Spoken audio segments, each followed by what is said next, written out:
Yo, what's up everyone? Kyriosyuudai here, and today we're going to review the Nodoka Hot Spring, or the Onsen version, depending on which way you want to say it, and determine where she is and if she is worth the pull. And I'm going to tell you right now, she's pretty good. But let's do what we normally do. Hit the chapter down below. We're going to go over the abilities, we're going to go over the stats, we're going to go over what she's good at, and then we're going to give her a final pull rating at the end. So make sure you hit that like and subscribe, and let's get started. All right, let's go ahead and start on that right hand side. Now, she is a explosive damage type with an armor type of special, but she's a backline healer, kind of, you know, where you put Hibiki and a bunch of others, so that doesn't really matter too much. You're not really bringing her for damage. Her affinity is neutral to urban, negative to outdoors, and positive to indoors. Once again, doesn't matter too much. She has boots, hairpin, and that necklace. So that necklace is going to increase healing, and then everything else is going to increase a little bit of attack and a little bit of HP in order to give those stats to your members down below. So that's a pretty typical standard across the board. Now, she is Red Winter, and we're probably sitting on a ton of Red Winter books and Blu-rays and stuff of that. So that is something to be said about this pull, is that you're probably sitting on all the materials you need to upgrade her, more or less, right? So let's go ahead and go over to the left-hand side. We're going to go ahead and make her a 5-star, level 80, T7, T6 here. I know that we're not level 80 yet in a bunch of that, but I want to get you start used to where we're eventually going to be as we get closer and closer to catching up. Attack 2890, nothing to write home about there. Healing's pretty high in my opinion, which is really good, and HP is pretty good, so she's going to give those stats down below. She does have evasion, which is pretty funny, but she does take the battlefield, so I guess that makes sense to an extent. Skills, let's move on down to skills. Now, this is her bread and butter skill. Let me just make sure. Yep, it's a 4 cost. Nodoka Hot Spring enters the battlefield. Every 3 seconds, a random snack is thrown to one ally with the lowest HP in a circular area around Nodoka, lasting 32 seconds. So that's what, 10 to 11 snacks, right? If my math is right. Depending on the snack that she throws, her healing will change depending on what it is. So there's a little bit of RNG here to an extent, or there's a little bit of no RNG if you just place the circle around your tank and she's only healing your tank. So that's something to be said there. And I think you want to place her ideally behind the tank. Hot Spring Manju does 38% healing. Corn Stick does 48%, and then that nice glass of milk does 55%.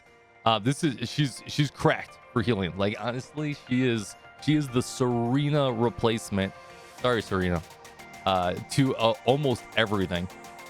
Normal skill, every 25 seconds increases healing of one ally with the lowest HP by 31% for 20 seconds. Cool, very good. So this is going to help her also heal.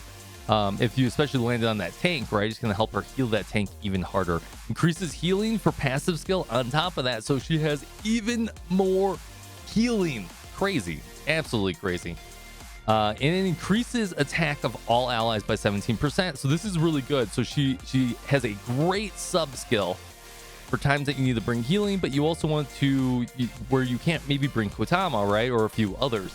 What's really nice about her whole kit is that for like Hero Ninmas, and we'll get to this in just a minute, you can just drop her on one of those lanterns and she'll heal some people and that lantern over and over and over again. She's pretty broken.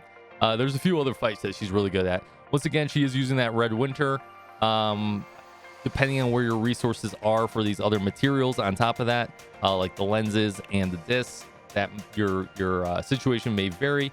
But since we've only really had Chirino to upgrade in Red Winter up until this point, you're probably sitting on a bunch of these resources where you can pretty much max her out. Let's look at that unique weapon, Sagittarius Knight. Increases her passive skill, so increases healing even further. Wonderful, great passive skill. And then indoor affinity is raised to SS. Now, the one thing I will point out at the end of this is that she is not a limited, so that's really good. Your chances of getting a pretty good unique equipment, very, very good. She does have a cafe interaction with the unique table and matcha set in the cafe. I haven't seen that one personally, but I love cafe interactions. Let's go ahead and move on to what she's good at, and then we'll get to the final rating. All right, so here we have the raids. Now, she's pretty good in every single raid. Now, some of these raids you may not need healers, and some of them you may not need her for, but she can be used in Kaiten, Hero, Shiro, especially with Insane Mode, and then she can be used everywhere else, as Insane Mode is changing the archetype for everything. General content, she's great in campaign, great in bounties. She's usable in commissions if you need a healer in some of those commissions. And funny enough, I went back and forth on PvP from green to yellow, but she is usable in PvP. There's a little bit of RNG with that, but it's really nice if she gets put on the battlefield and then the AI uses other things.